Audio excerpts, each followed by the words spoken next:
Hey y'all, welcome to the channel or welcome back. I just want to let you know that even though we have now made it to election day, there is still time for you to get last minute things. So let's get right into it. First off, let me just say, I'm just leaving my local grocery store and it's just like a weird vibe in there. Like there were plenty of people in there, but it was just like this, it's almost like there was some odd tension, I guess, if that's the correct word. I don't know. It's just people were moving really differently. Not a lot of conversation, just everybody was quiet. At some points you can hear like almost a pin drop.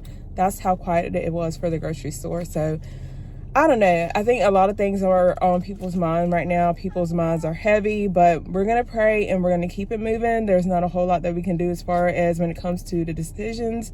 All we can do is vote. And I'm going to be honest and say, if you don't vote, then you have no say. Like, just don't even try to engage in anything if you don't vote, because voting is your voice and you want your voice to be heard. So make sure you know if you're voting today, which I will be. I'm just waiting on one of my daughters to get off so we can go together, because this is her first time voting and she knows how important it is. So with that being said, again, if you're not voting, why are you not voting? Just a quick run through. Make sure that you're topping off that gas. I talked to you guys a couple of weeks ago. Make sure you're keeping your tank at least above half a tank, but go ahead and top that gas off.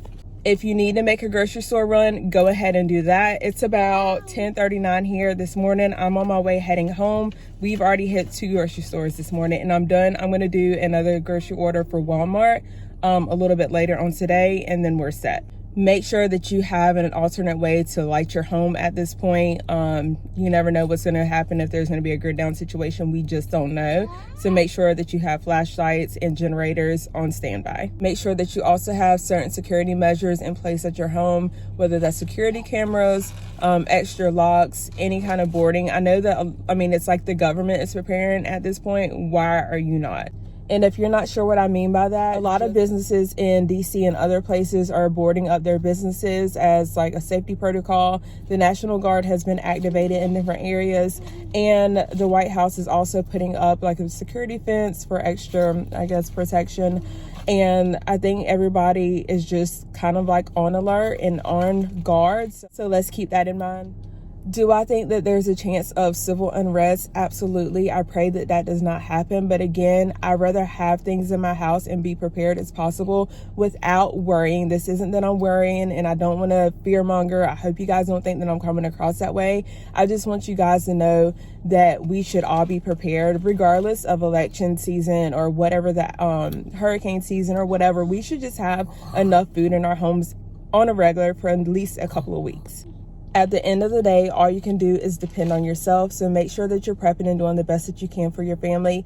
I'm going to go ahead and wrap this up, but I just want to let you guys know that I noticed in my area, and I do live in a small town, like my county is big, but my town, I feel like my town is small. I don't know. Not like you drive through one stoplight and that's it, one flashing light and that's it. No, like we have a Walmart, we have regular, but compared to like my hometown, I feel like it's small. And even the town that we lived in before we moved here and bought our home, it is relatively small, and there has been quite a bit of a police presence today. They are posting up shop in different locations and you're not really seeing them until you come up on them, so they're kind of incognito. If they're doing this in my small town, I feel like this can happen anywhere, that they're just on guard and making sure that they're getting ahead of potential situations. So that's another reason why we prep.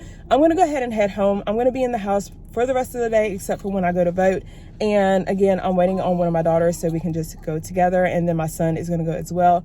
But my oldest girl already voted first thing this morning. She was at the poll when they opened this morning. She voted. I think they opened at 6:30, but she said she was in line like at 6:20 and it wasn't that big of a line. So she's done. Just have my other 2 kids. So I'm going to go ahead and wrap this up. You guys take care, stay safe, and I'm going to see you in the next video.